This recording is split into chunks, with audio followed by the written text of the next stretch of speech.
우리 교회는 올해 50주년을 맞는 희년의 해입니다. 50년, 중년의 교회가 되었습니다. 특별히 성경은 50년을 희년이라고 부릅니다. 희년은 아주 대단한 의미를 가지고 있습니다. 무너지고 어그러졌던 것이 회복되는 해입니다.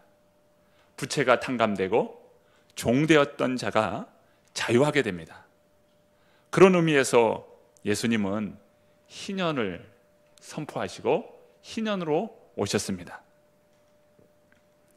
예수님은 포로된 자, 눌린 자, 갇힌 자, 이러한 인생을 우리 주님께서는 자유하게 해주셨습니다. 바로 예수님은 영적 희년을 선포하셨어요. 그리고 친히 희년이 되셨습니다. 우리 교회가 이처럼 희년의 해를 맞이했다는 것은 대단히 큰 은혜의 해입니다. 오늘은 50주년을 맞는 맥주 감사주일로 하나님께 예배드립니다. 올 한 해의 전반기를 하나님께서 인도해 주시고 또 우리에게 소출의 기쁨을 주신 하나님께 감사하는 귀한 절기입니다. 맥주절, 이 맥주절은 바로 6월절로부터 이 50일째 되는 해라고 해서 오순절이라고 불렸고요. 또 6월절 다음으로 7주가 되는 날이라 해서 77절이라고 불렸습니다. 그래서 77절, 오순절, 맥주절 이와 같은 절기는 성경이 말하는 것은 다 같은 절기입니다. 절기를 통해서 하나님 베푸신 은혜를 새기게 됩니다. 대나무는 마디가 있어서 그 마디가 성장하면서 아주 길게 뻗은 나무가 됩니다. 절기는 바로 마디와 같습니다. 마디 한마디 한마디, 즉 그 일상의 삶을 멈추고 일생의 삶을 멈추고 하나님께서 주신 은혜를 다시 새기고 기억하는 것입니다. 절기는 그래서 은총의 시간입니다. 절기를 통해서 하나님의 은혜를 새롭게 새기고 기억하게 합니다. 오늘 맥주 감사절을 맞아 주님의 은혜를 더욱 새기는 은총의 시간입니다. 오늘 본문은 오순절에 성령님께서 임하심을 다룹니다. 예수님은 인류의 모든 죄를 위하여 친히 십자가에 달려 죽으셨습니다. 그리고 3일 만에 부활하셨습니다.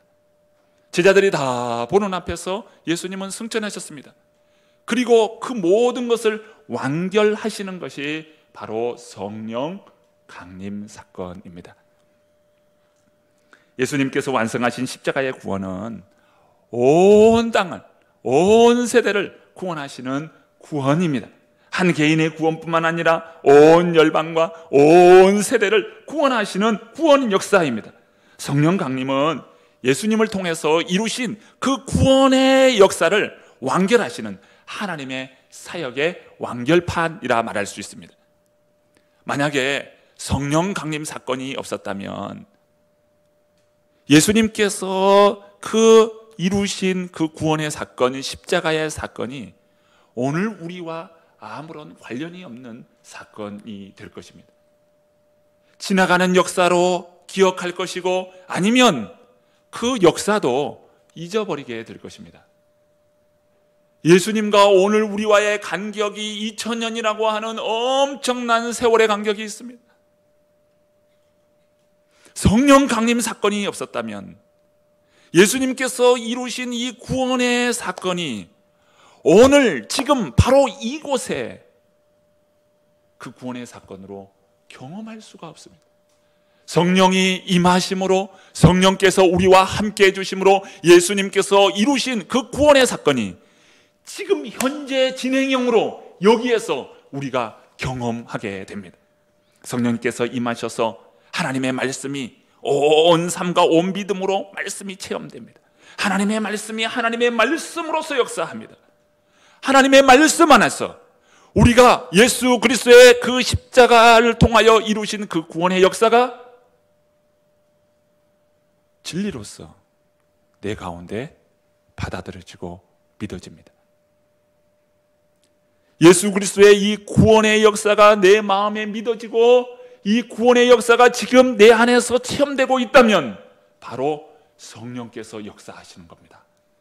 구원의 사건이 오늘 지금 경험되는 것, 바로 성령의 역사지요. 따라서 성령 강림 사건은 하나님의 은총의 사건입니다. 오늘 1절 말씀 다 함께 보십시오. 오순절 날이 이미 이르매 그들이 다 같이 한 곳에 모였더니, 성령님께서 강림하신 날, 그 날은 오순절입니다. 오늘 우리가 절기를 지키는 바로 맥추절, 오순절입니다. 이스라엘의 3대 명절이 있어요. 유월절, 맥추절, 그리고 초막절. 이스라엘의 3대 절기입니다. 출애굽기 23장 17절 말씀에 따르면 모든 남자는 매년 3번씩 주 여호와께 보일지니라. 가정의 남자들, 특별히 가정의 가장은 온 가족을 이끌고 이 절기가 되면은 하나님을 예배하는 예배의 처소인 예루살렘 성전에 이르렀습니다. 온 가족이 이 예루살렘 성전을 방문해요. 그러니까 이 예루살렘, 절기가 되면 예루살렘은요, 얼마나 많은 사람들이 모였겠습니까? 역사학자인 요세푸스는 이 절기 때 예루살렘시에 200만 명 이상이 모였다고 기록합니다. 그러니까 예루살렘은 인산이네요. 발 디딜 틈이 없이 예루살렘 온 시내가 사람들로 아주 왁작지껄 온통 인산인해를 이루었다는 것을 알 수 있습니다. 오늘 말씀 보면 오순절 날이 이미 이르매라는 말을 통해서 볼 때 오순절 날이 이미 벌써 지금 여기에 임하여 있었다. 어떤 시간 개념 안에서 이 본문이 읽혀집니다. 그런데 헬라어 이 원어 성경을 보면 이 문맥이 다르게 읽혀집니다. 우리가 물동이에 이 바가지를 통해서 물을 붓잖아요. 한 번 붓고 두 번 붓고 여러 번 붓다 보면 물동이에 물이 어떻게 됩니까? 가득 차게 되죠. 오늘 이 헬라어 단어인 숨플레 루스타이라고 하는 이 단어는 가득하게 되었다, 이런 표현입니다. 그러니까 시간적으로 가득하게 되었다. 시간적으로 가득하게 되었다. 이 표현이 무엇일까요? 어떤 시간의 흐름 안에서 벌써 이르렀다, 이렇게도 볼 수 있지만 하나님이 정하신 그 때가 가득 차게 되었다, 이렇게 표현해 볼 수가 있습니다. 성경은 하나님의 섭리 속에서 때가 가득 찼다, 이러한 것으로 본문이 읽혀집니다. 유대인들은 애굽에서 노예 생활하다가 해방되는 날을 기념하여 유월절을 지켰어요. 이 유월절은 이스라엘에게서 최대의 축제의 날입니다. 그래서 이 유월절은 그 이스라엘 민족의 정월에 해당이 됩니다. 새해가 되는 날이에요. 유월절 이날, 이 정월이 되는 이날, 이들은 축제로서 기쁨과 감사로 이 절기를 보냈습니다. 그런데 유월절 이 절기는 그날 그 하루로 끝나지 않았어요. 그 축제는, 유월절의 축제는 자신들이 피땀 흘려서 이 가나안 땅, 하나님께서 약속해 주신 그 땅에, 그곳에 이 농작물을 심어서 그 농작물을 거두는 첫 수확을 할 때, 그때까지 그 유월절의 기쁨은 계속 이어졌습니다. 바로 그 수확하던 그때가 오순절입니다. 그러니 유월절로부터 오순절 되는 이 50일 동안 축제는 계속 이어졌고, 오순절 날 그때가 이르면 축제는 절정에 달하는 거예요.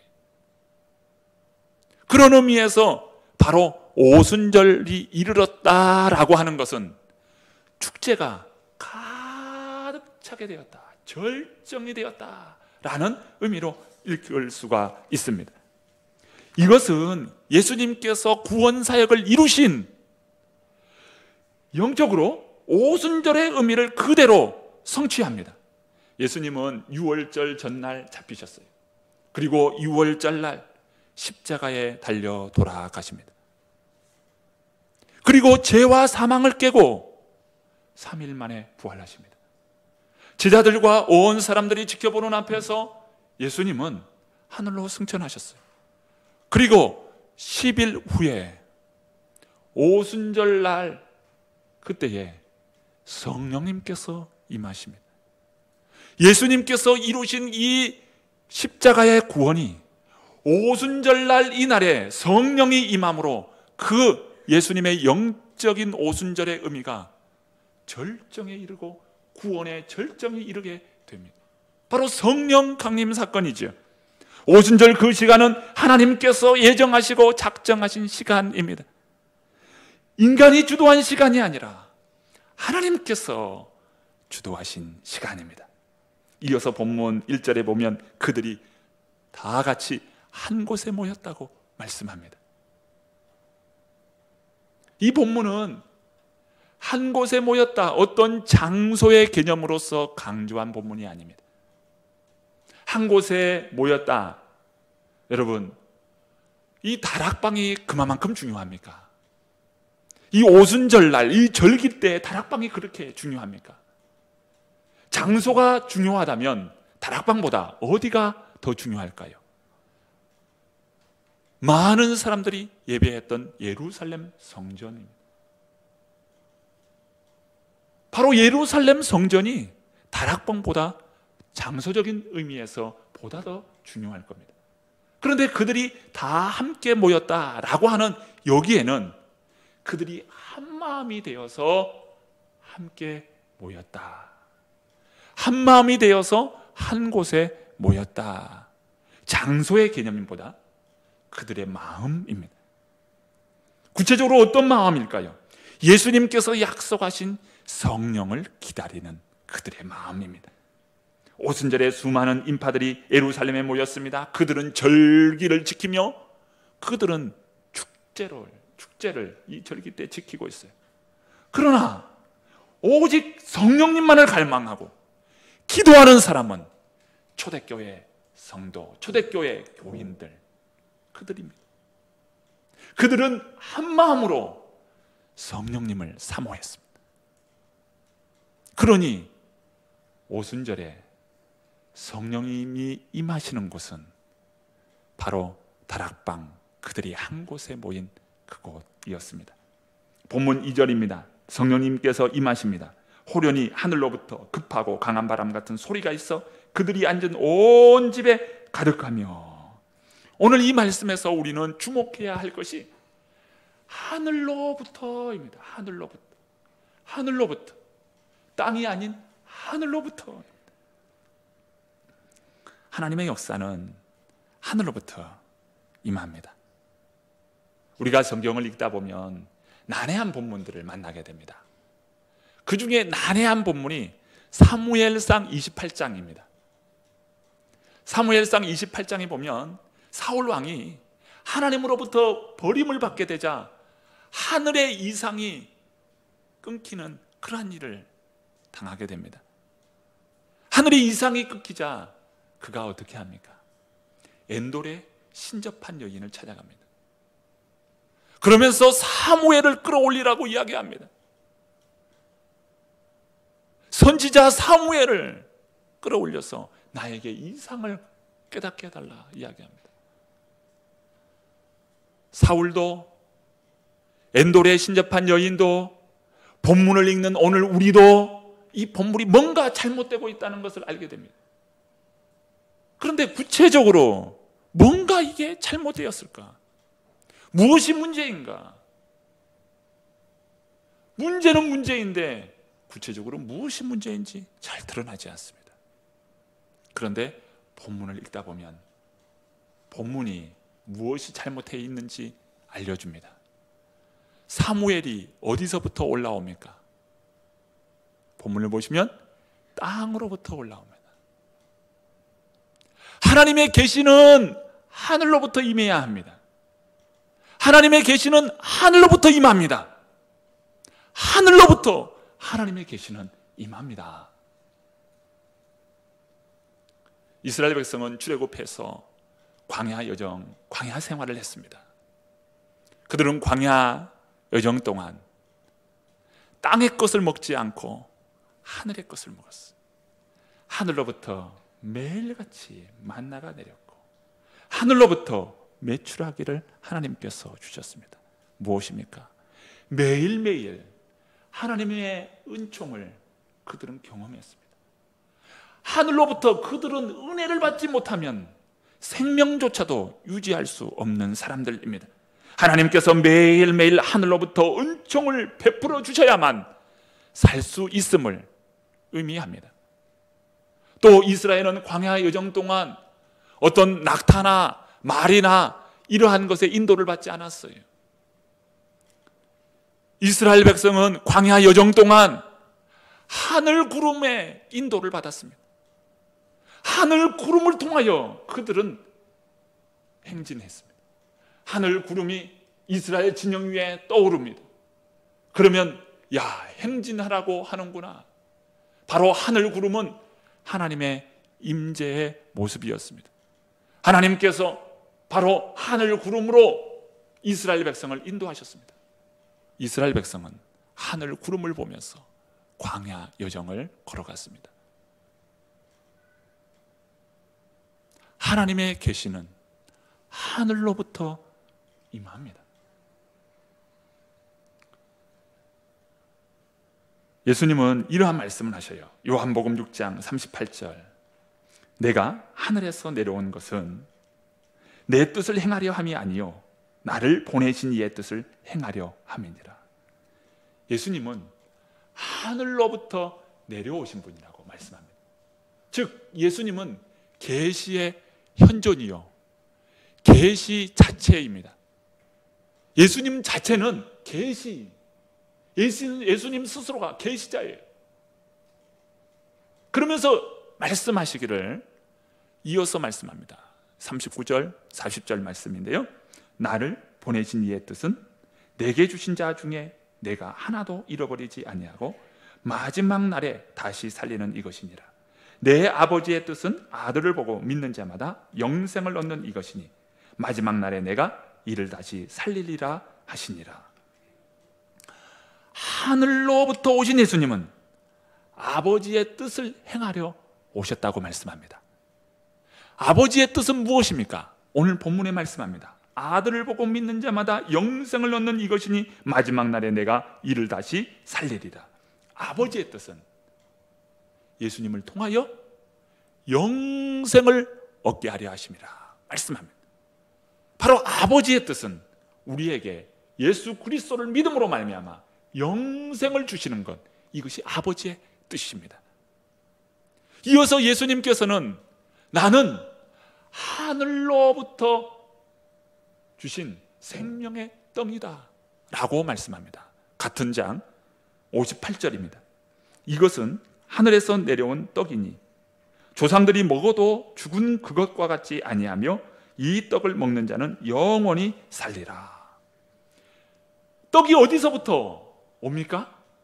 하늘로부터 옵니다. 하늘로부터 떡이 임합니다. 그럼 이 떡은 무엇입니까? 누구를 나타냅니까? 바로 예수님입니다.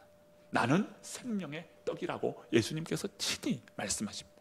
나는 하늘로부터 온 생명의 떡이라고 말씀합니다. 땅에서 난 것은 썩어지는 것이지만 하늘로부터 온 것은 영원하고 영생을 줍니다. 오늘 본문에서 성령께서 하늘로부터 임하였습니다. 오늘 우리는 하늘을 보아야 합니다. 우리는 하늘을 보아야 합니다. 오늘 우리의 문제가 있다면 무엇입니까? 아래 땅을 보기 때문에 문제가 있습니다. 교회가 문제가 있다면 그 교회가 왜 문제가 있습니까? 아래의 것, 땅의 것을 바라보기 때문입니다. 하늘의 것을 사모하고 하늘의 것을 지향하는 사람, 그 하늘을 바라보는 사람, 그 사람은 우리 주님께서 그를 통해서 위대한 일을 하십니다. 우리 교회가 정말 하나님께서 주시는 은혜와 부흥을 경험하기 원한다면 위의 것, 하늘의 것을 사모해야 합니다. 새로운 함교회를 통해서 땅의 것, 또 우리의 편의, 이것을 위해서 우리는 모이지 않습니다. 우리가 이곳에 모인 이유는 우리의 편의를 위해서, 땅의 것을 위해서 모이는 것이 아니라 하늘의 것, 하나님께서 주시는 것, 그것을 바라보고 모이는 것입니다. 우리 성도님 한 분 한 분이 모두 위의 것을 사모하시기를 바랍니다. 로마서 12장 1절 말씀입니다. 그러므로 형제들아, 내가 하나님의 모든 자비하심으로 너희를 권하노니 너희 몸을 하나님이 기뻐하시는 거룩한 산 제물로 드리라. 이는 너희가 드릴 영적 예배니라. 도대체 누가 산 제물로 하나님께 바칠 수 있단 말입니까? 이 몸을 산제물이 되어 하나님 앞에 거룩한 산제물로 드릴 수 있단 말입니까? 바로 하늘의 것, 하늘의 것을 사모하고 하늘을 향하여 진향하는 그런 사람만이 하나님 앞에 산제물로 드릴 수 있습니다.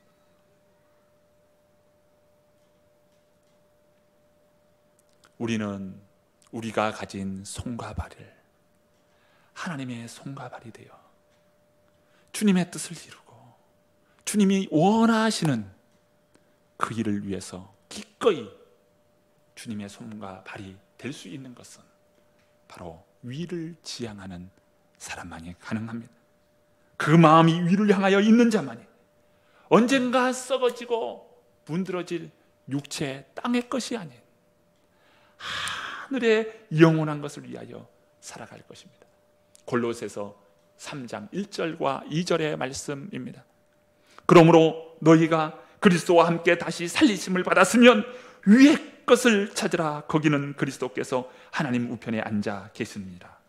위의 것을 생각하고 땅의 것을 생각하지 말라. 우리는 땅의 것이 아닌 하늘의 것을 사모하는 자입니다.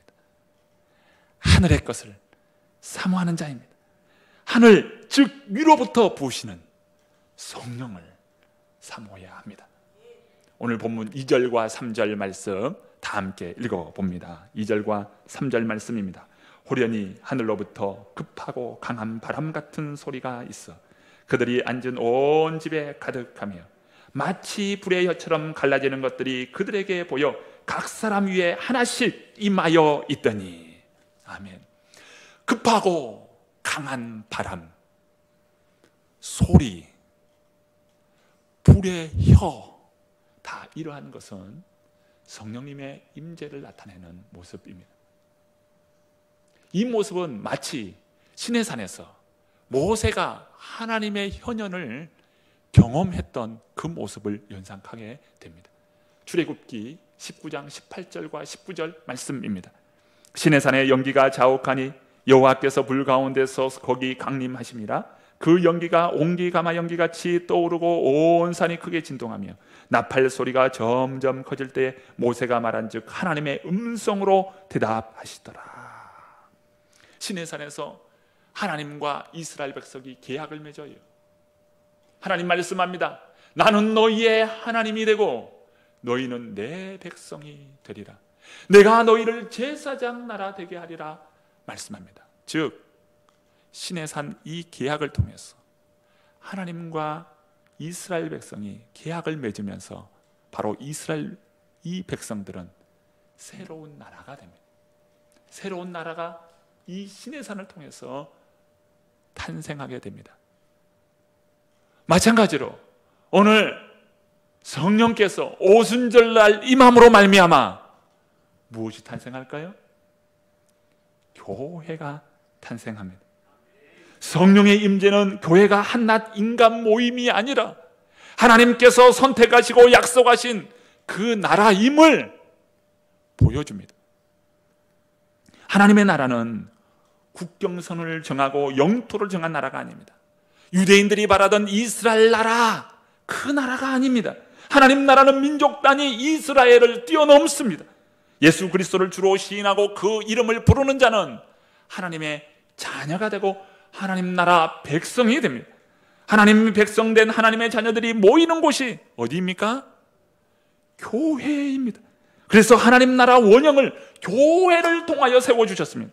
하나님은 성령을 통해 교회를 세워주셨습니다. 우리 새로남 교회는 하나님 나라를 위하여 하나님께서 친히 세워주신 교회임을 믿습니다. 우리 교회 위에 주의 영광, 존귀, 찬양, 능력이 충만하게 임하여 있음을 믿습니다. 구원의 역사, 영생의 축복이 우리 교회에 있어요. 그래서 구원의 통로, 축복의 통로, 은혜의 통로, 말씀의 통로로 우리 새로남 교회가 바로 이곳에 있습니다. 오늘 맥주 감사주일을 맞은 우리 새로남 교회와 우리 모든 성도님들, 이 오순절의 축복이 우리 모든 성도님들에게 임하기를 축복합니다. 오순절의 축복은 무엇입니까? 예수 그리스도께서 친히 우리의 죄값을 십자가에서 대신 치르시고 죄와 사망으로부터 우리를 완전히 해방시키기 위하여 부활하셨으며, 부활하신 그 주님께서 성령을 통해 보내주심으로 그 구원 사역을 완성하시는 이 축복, 이것이 바로 오순절의 축복입니다. 우리 새로남 교회, 그리고 우리 모든 성도님들, 그리고 가정과 삶에 오순절의 축복이 임하기를 간절히 축복합니다.